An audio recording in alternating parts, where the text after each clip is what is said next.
Hey everybody, it's Jason with Parallel Reality coming back with you today with an article from the Daily Wire dated October 4th.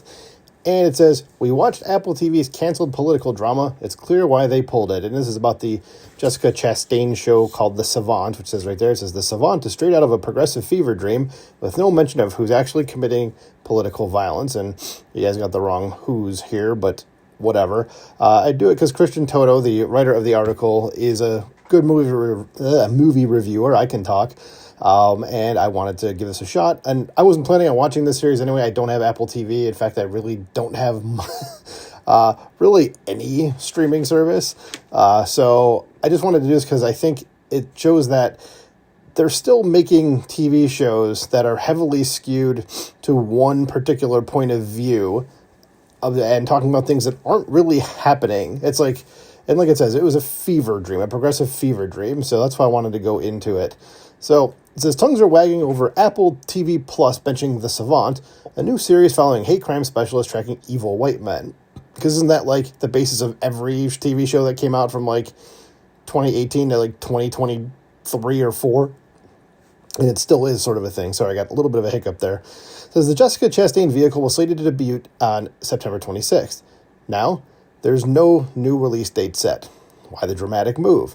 Apple won't exactly say, but many have suggested that the show features a Charlie Kirk-like figure painted in a negative light. And I've never been a fan of like when TV shows pull their episodes, over some real life thing that happened, especially when it's like something that isn't quite related. I mean, I understand if it's like, some right-wing figure gets assassinated, like, unfortunately, Charlie Kirk, and the TV show has, like, some right-wing figure getting assassinated, like, or something like that, and it's like, okay, I get that, but there's times when TV shows will be like, something bad will happen in real life, like a school shooting, and then there'll be some TV episode where, like, there's no school shooting or anything, just, like, some character gets shot, and they're like, we should cancel this episode because it might be insensitive to people that got shot, and it's like, guys, those aren't the same things. But in this case, it seems like maybe there's a little hint of truth between reality and what the TV show was going to be about. So it says, well, we've seen the show's first 4 episodes, and here's the ugly truth. The series is ripped from a progressive's fever dream, a tale completely disconnected from today's headlines. Far from being awash in right-wing violence, we're seeing the left rise up in repulsive fury, from the assassination of Charlie Kirk to repeated attacks on ICE facilities and officials. And let's not forget not 1, but 2 assassination attempts on Donald Trump. Even the left-leaning Atlantic and Axios begrudgingly admit political violence is now a left-leaning problem. So does Pennsylvania Senator John Fetterman. Says that makes the Savant's release problematic, to use the left's vernacular. Says Chastain plays Jodie Goodwin, an anti-hate specialist going digitally undercover to smoke out a network of white racists. She's supposed to be so good at her job that she's nicknamed the Savant. But really, she just knows how to use Google and impersonate a racist online. Does that make her a racist then? If she's like that good at being a racist, even though she's not one? I don't know. It's kind of a weird philosophical question, it seems. So she also poses as someone who happily does that word, R-A-P-E-S, innocent women to impress would-be collaborators. The first few episodes find Jodie trying to earn the trust of a white supremacist, that's played by Pablo Schreiber, gathering a team to commit future violence. We're also shown many budding white supremacists glued to their phones to get their latest marching orders. It says the Savant checks plenty of identity politics boxes. Our heroine is in an interracial marriage. Her boss, played by Michael Patrick Thornton, uses a wheelchair, as does the actor off-screen. Her good friend, played by Dagmara Dominchik, I'm guessing, sorry if I butchered that, is a lesbian about to have her first child with her partner. Yeah, so it's like everything has to be diverse. Says we even get a brief lecture on climate change. Says the far-left Southern Poverty Law Center, which targeted Turning Point USA in recent years, also gets a shout-out. Yeah, Hollywood. The SPLC is not a reliable source. And I'm not saying that as someone who's on the right. I'm saying that because they've been sued numerous times and lost over things that they've said about people and defaming people and calling them things that they're not. So how about stop using them as like an actual source, okay? They're just your typical leftist organization like the ADL, the NAACP, they're all the same at this point, okay? So the villains, of course, are uniformly white. They hate Jews, illegal immigrants, and people of color. They're also not very bright, trusting people outside of their inner circle in ways that could easily lead to trouble.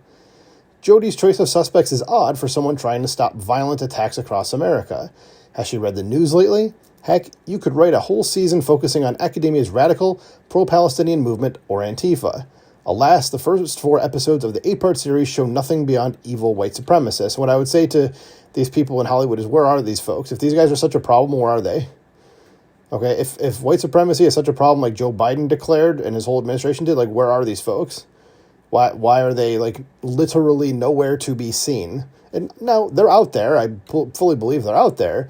But they're not people burning down cities. They're not outside ICE facilities every night harassing the townsfolk and the agents at the ICE facility. They're not doing any of that. They're not even marching in towns. So, like, it's literally like a fantasy of yours. Okay, they barely exist. There's other people, like it said here, that are much more of a problem. So it says, of course, Hollywood would never make a story implicating progressive radicals. And I think if you're a progressive, you just are a radical by definition. So you could probably just say progressives instead of progressive radicals. So as with few exceptions, celebrities won't even bring up academia's ghoulish Hamas-friendly protests. The Savant isn't tagging the on-screen villains as conservatives, per se. There are no Sucker Punch-style markers like red MAGA hats or Ted Nugent concert tees. Nice. Says party labels aren't included here either, and Jodie's husband, played by Nnamdi Asomugha, sorry, didn't mean to butcher that, I'm sure I did, is an active military member. That restraint is surprising, but audiences will connect enough dots on their own. Says this isn't the first time Hollywood has had second thoughts about releasing violent content due to current events. The 2020 film The Hunt got bumped based on its incendiary subject matter and recent mass shooting headlines around its initial 2019 release date. The film followed a band of progressive elites hunting conservatives for sport. And I'll say I watched that movie probably like a year later when it was on streaming. I'd actually recommend it. It's not what it's made out to be at all. And I'm going to spoil something for you here. If you don't want it to be spoiled, close your ears, do the la, la, la, la, la, and don't listen to the next few seconds. But the conservative chick wins in the end, okay? So there is that. But it's a satire of both sides. They absolutely take the piss out of people on the left, okay? So it's not just we're going to rag on people that are conservatives and and that's it. It definitely takes the piss out of both sides, and it's actually a pretty good movie. So yeah, I would actually recommend it, but just letting you know again, if you're wondering like, oh, it's just going to be conservatives getting killed and that's it. No, the conservative chick wins in the end. It says the actual film wasn't as bombastic as that plotline suggests, which is true, finding fault on both sides and attacking our growing partisan fury. That is very true about it. So that it proved controversial enough to coax Universal to delay its release, and President Trump's comments on the film fanned the flames. I honestly don't remember what he said about it. I can imagine, though. It says more recently, Comedy Central pulled a recent episode of South Park satirizing Kirk. The late conservative icon had seen the show in question and praised it, proving he had a better sense of humor than his critics imagined. Some media outlets did the old just asking questions bit regarding the Savant's benching, suggesting fear of President Trump forced Apple to delay the show's release, because everything is Trump's fault, remember that. So that came after media outlets falsely blamed the president for removing Jimmy Kimmel from his ABC late-night perch. Says there's zero proof of that, but the chin-stroking speculation happened all the same.